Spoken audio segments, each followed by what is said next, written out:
Welcome to TVBS Meeting Room, where we tackle global issues with a view from Taiwan. I'm your host, Wenqi Yu. French President Macron's recent visit to Beijing and his comments on Taiwan stirred up a global storm. In the meantime, Liu Xiaoye, the Chinese ambassador to France's comments on former Soviet countries also caused an international outcry. France's diplomacy and relationship with China is at the center of many conversations. So today, our guest, Professor Philippe is from Asia Society Policy Institute and ESSEC Business School in Paris. He's a French expert on China and Asia. Welcome, Philippe. Hello. All right. France-China relationship is in the news. What is the current view of China in France from the perspectives of the government, business community, and the general public? So you have to take into account the fact that France is a leading member of the European Union. Everything that the French president says, and that French president in particular, has to be taken in the European context. As you see the French flag, when he speaks or when any minister speaks, there's also the European Union flag. But it feels, can I, sorry to interrupt, and it feels like his comments more recently, especially on China and Taiwan, doesn't necessarily reflect that European Union view. So what happened recently, Macron traveled to China, and he traveled alongside the president of the European Commission, Ursula von der Leyen, who happens to be German, but who is also the president of the executive body of the 27 members of the EU. So what happened is they met together beforehand in Paris, and then the next day they traveled.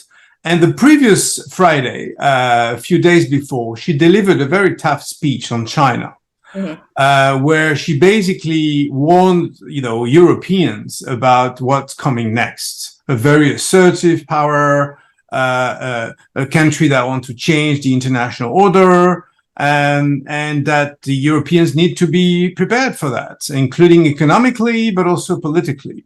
So I think the two of them, between them, they were playing some kind of, good cop, bad cop game, you could say, although, politics is no longer a game, if it ever was. So I think, he probably, misspoke, especially in his interview towards the end of his visits. Especially when he said, if there was a war in Taiwan, it wouldn't be our war, something like that. But I think generally the visit actually matched the expectations of people who, like myself, have been following EU-China relations for a very long time, in the sense that, there's been 3 years of zero COVID policy. No official was able to travel to China. The embassies were closed as the whole country. Very few people were able to engage with the Chinese leadership. And then, things started to change last fall when Xi Jinping started traveling. So that led to a few visits, including the visit by the German chancellor back in November, as you remember, and Macron's visit in April. So it sounds like that's a really interesting point. It sounds like European Union or European countries' general approach is when it comes to a collective voice on China, it tends to be tougher. But when it comes to more bilateral, perhaps for business trade and other interests, maybe the tone is different. Is that the correct understanding? Because what we see is when Germans talk to China, it feels the same as well. They're more careful, whereas when it's European Union speaking as a collective voice, it's slightly different. So there have been several stages.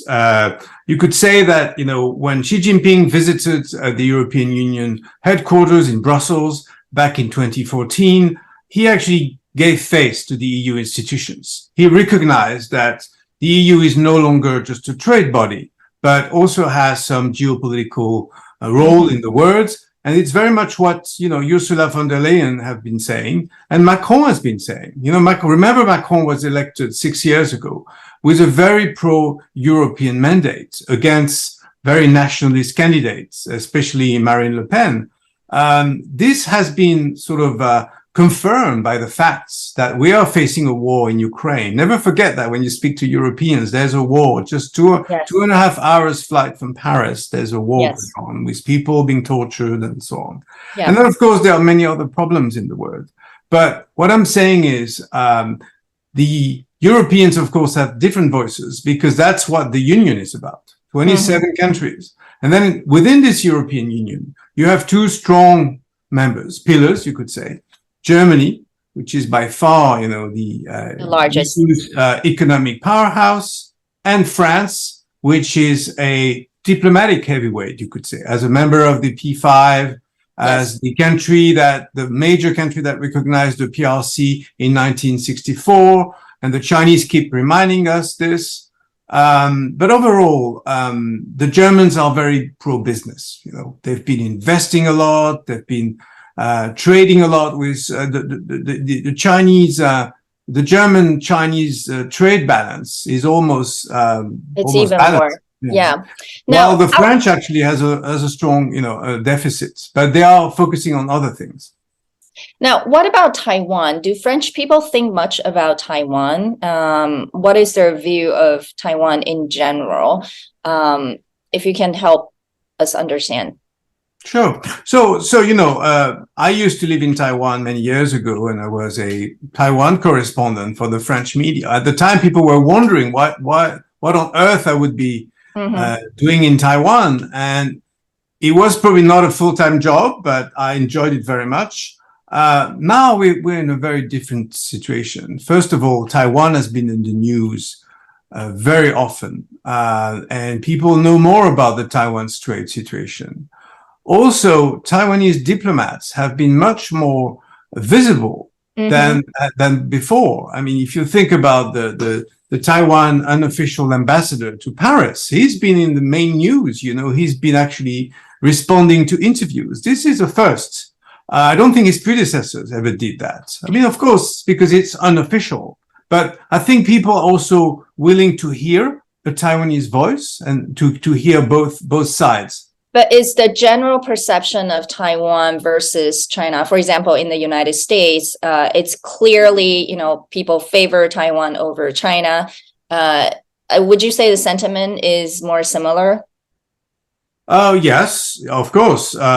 People would favor democracy, and they all realize Taiwan is a democracy. The sad story of Hong Kong, which I also covered as a journalist many years ago, which is fairly well known in France, strangely enough. You would think of the UK, of course, as the former colonial ruler, but actually the 1997 handover, all of these people still remember this. And they also saw what happened in 2019 and the fact, the one country, two systems arrangement never really worked. And they connect this to the Taiwan situation. And of course, the drills, the military exercises that took place last August and again recently, all of this is sort of adding to the sort of sympathy. Sympathy and the fact, generally China's reputation is not very good, really, in Europe and in France especially. So I think these feelings are generally more positive to Taiwan right now. However, what is France's fundamental interest in Taiwan? Well, I mean, France has companies, has citizens, has learners of Chinese language. There is a French institute in Taipei.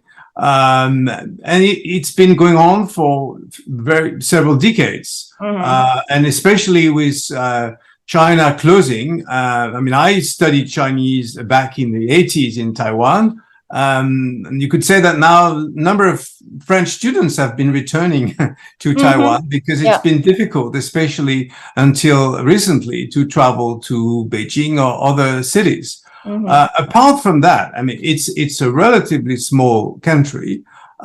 French parliamentarians have been visiting Taipei en masse, and business is good. But it's a small market of 24 million people, as opposed to a 1.4 billion people market. So for companies, of course, there's an obvious decision to be made. But remember that Taiwanese business people were also investing a lot in the mainland for many years. It's been coming down, but this was not limited to foreign investors. Of course. So, I think, France in general, or the West, right, has a more or less a similar approach, which is values are very much aligned with Taiwan's, and that is probably the fundamental interest and why they support Taiwan vocally.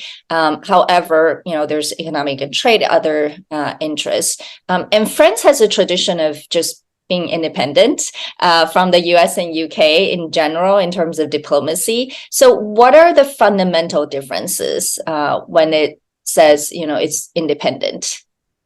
So, well, you have to go back to General de Gaulle, I guess, back after World War II, and also when he set up the current constitution, the Fifth Republic Constitution in 1958, where he really said that France needs to be different, to keep its autonomy. And you remember the debate around NATO. Well, France is a full member of NATO. And in fact, is probably the second most important member of NATO after the United States. People sometimes forget this. And France's military is, in Europe, by far the strongest. When you think about our troops deployed, across the world, from Africa to the Middle East to the South Pacific, previously in Afghanistan, in Lebanon, and so on and so forth. France has one of the largest maritime domains in the world, which is why we consider ourselves as an Indo-Pacific nation, with territories in both the Indian Ocean and the Pacific Ocean. So that makes France a very special member of the international community and of the European Union. The other aspect I'd like to point out is the idea of European strategic autonomy, which has been very much in the news, which Macron has been pointing out, and which, of course, came back recently with that notorious interview he gave just a few weeks ago. Just say it loud for our audience so they know exactly what he said. So he said that France would not want to be caught in a war or in a conflict that is not ours. And by that, he meant that the Sino-American relationship, I don't think he mentioned Taiwan too clearly, but he answered the question about Taiwan.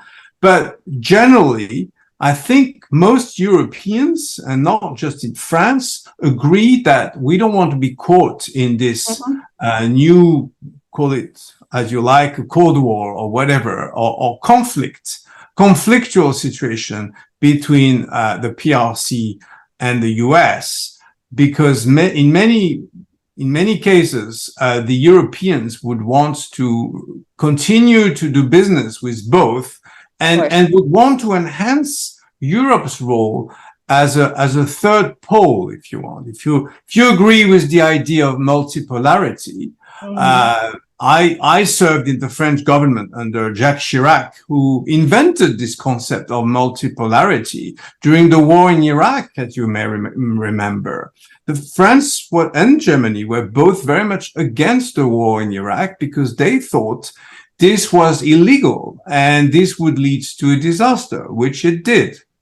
So this concept of European strategic autonomy means that we need to spend more on our own defense, on our own diplomacy, and we need to be prepared to deal with other poles, other continents, if you want. Now, of course, with Russia, it doesn't work because Russia has become an enemy of Europe. It has attacked Ukraine, which is not a member of the European Union, but which is a neighbor to the European Union. And that's why countries like Poland, the Czech Republic, Romania, the Baltic states have been very welcoming to millions of Ukrainian refugees. Right.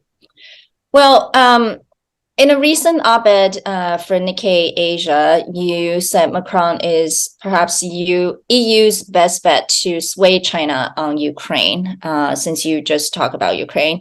Why do you think China will be a key player in promoting peace in Ukraine? And why is it necessary to really get China on board to be almost like a peace broker in some way?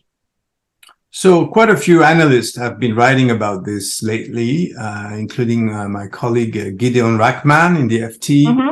Yeah. You know, honestly, this war has been dragging on for 15 months now.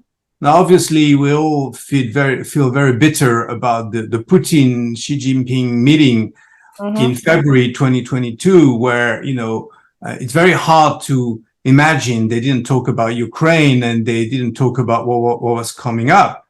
And you know, you may recall that in April last year, just about a year ago, the Europeans were adamant that China needed to recognize the fact there was a war going on. And China tried to avoid that conversation. They used the term special operations. They follow the Russian language. Yes. Indeed. And that EU-China meeting a year ago was qualified as a summit of the deaf. People who basically spoke different languages. And the Chinese obviously had not started thinking about it in their ways of thinking, their internal meetings. They had not decided how to deal with a situation where their best friend, that's how President Xi calls Vladimir Putin, had engaged not in a special operation, but in a full blown war against its neighbor. And that's how most countries qualify it. Now, of course, a conflict that has been dragging on for 15 months and counting is also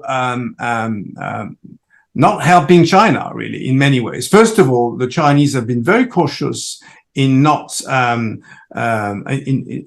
trying to avoid the economic sanctions imposed on Russia.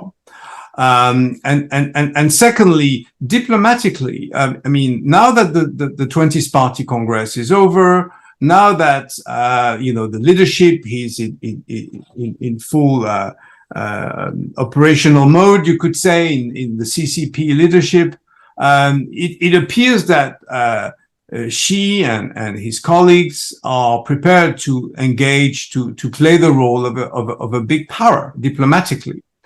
Now, with a war going on in Europe, they may very well say that it's not their war. This is the second time I use that expression, by the way.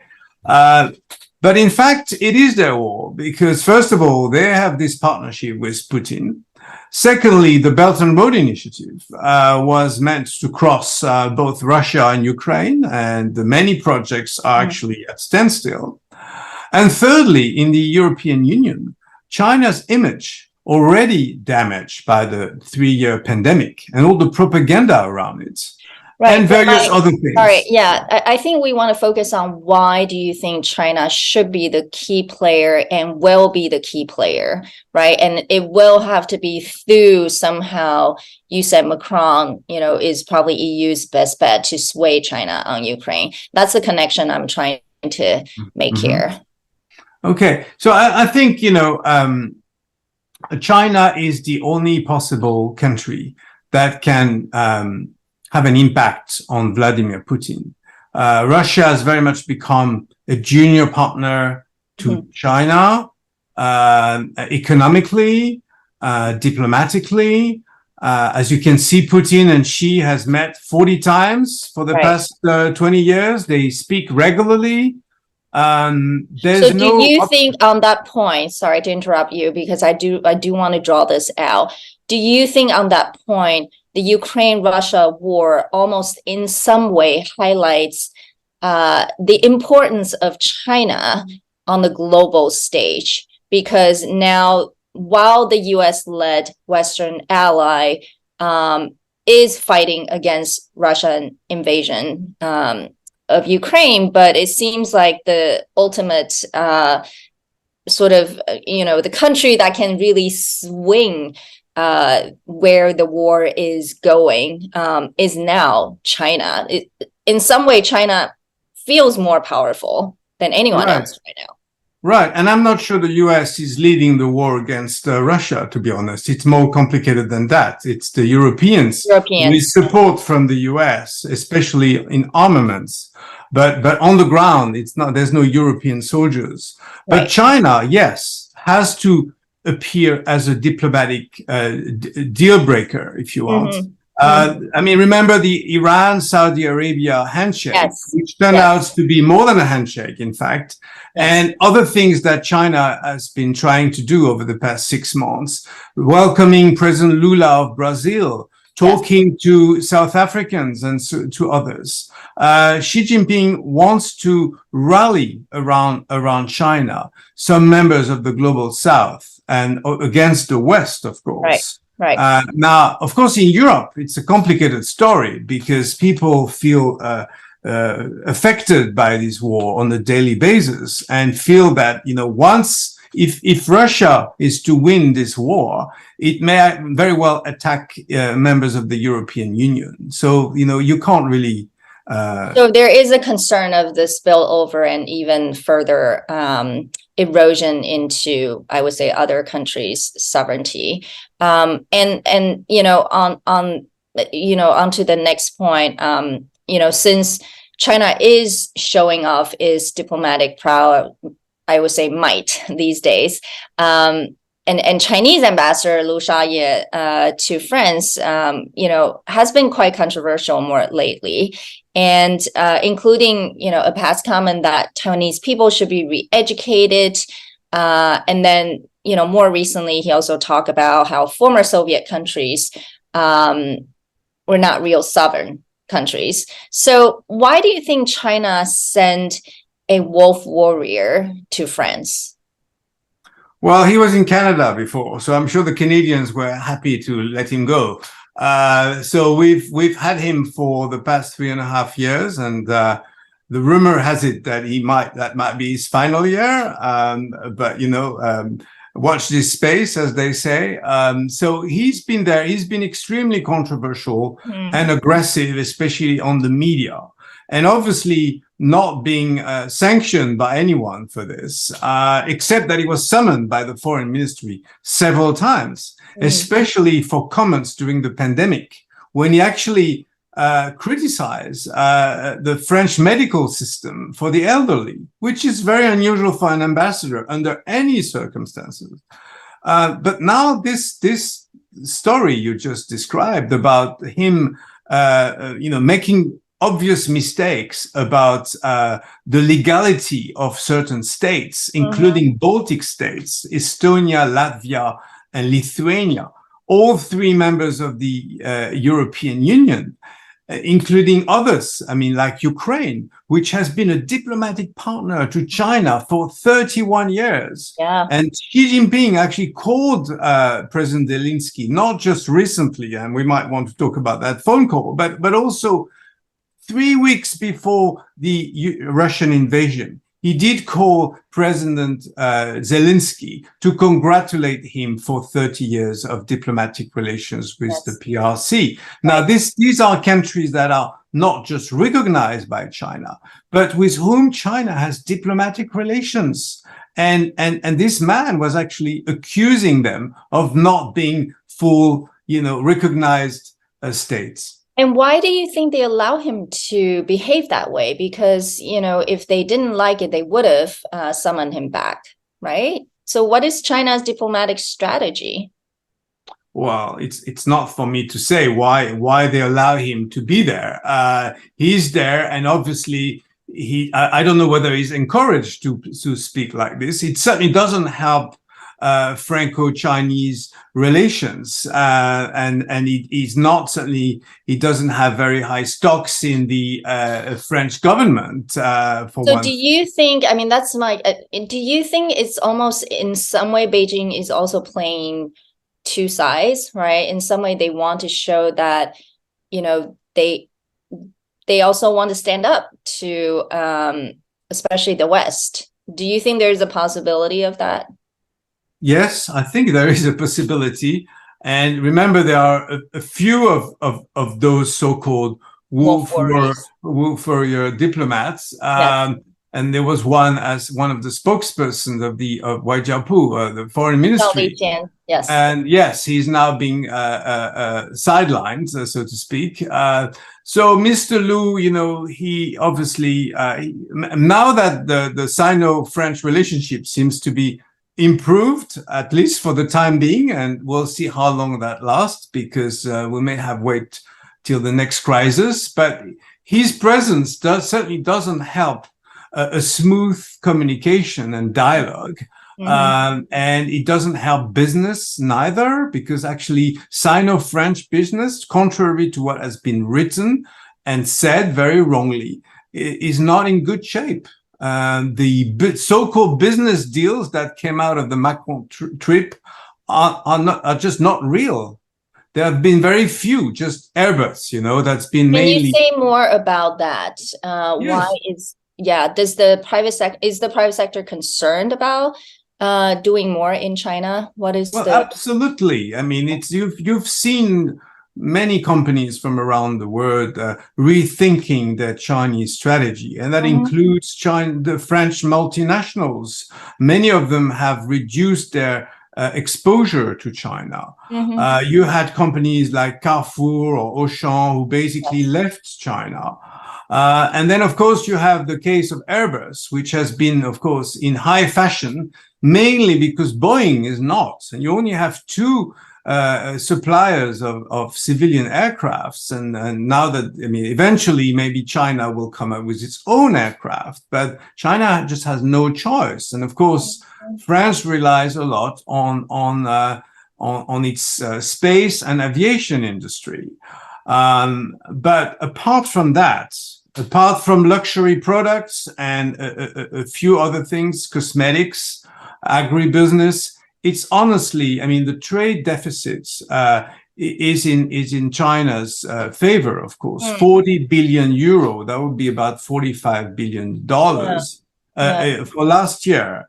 And it's becoming more and more serious every year. So I think it's going to be difficult to get back to a normal a trade relationship, and also in terms of investments. Unlike the Germans, who have a different strategy, the French have not been investing very much in China, and I don't think the Macron visit will change that. So again, I think the visit was somewhat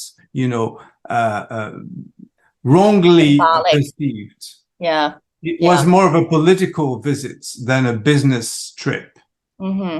It sounds like for China to regain the confidence of French investors and business sector, it may take a while. Well, lastly, obviously the most pressing issue continues to be the Ukraine-Russia war for European countries. And would you say you think that will continue to dominate EU's diplomacy with China and the US for just the next, 6-12 months?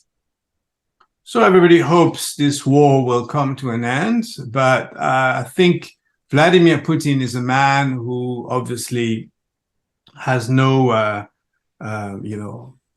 feelings about all this. He thinks, this is his duty to take back Ukraine. He thinks Ukraine is almost like an insult to the Russian nation, and China, for reasons that are well known, doesn't want to let down his friend Vladimir Putin. But at the same time, it is not possible for the Chinese leadership to sacrifice the relationship with European countries, which are also European markets, especially at the time when the US-China relationship has become so bad.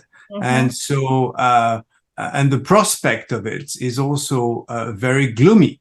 So I think, we'll have to sit down around the table at some point. I don't know whether China will really help, but I think there's been a move from China towards Europeans, particularly towards the French, to try to engage in some kind of mediation. Now, China doesn't have a great background as a mediator.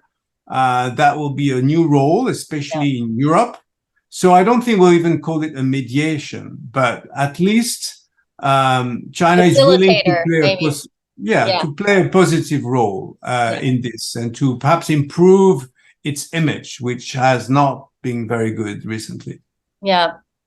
Well, thank you. I mean, clearly it's a very complicated world right now, and EU, European countries, and France will continue to play a very important role. So thank you for speaking to TVBS Meeting Room, and take care. Thank you.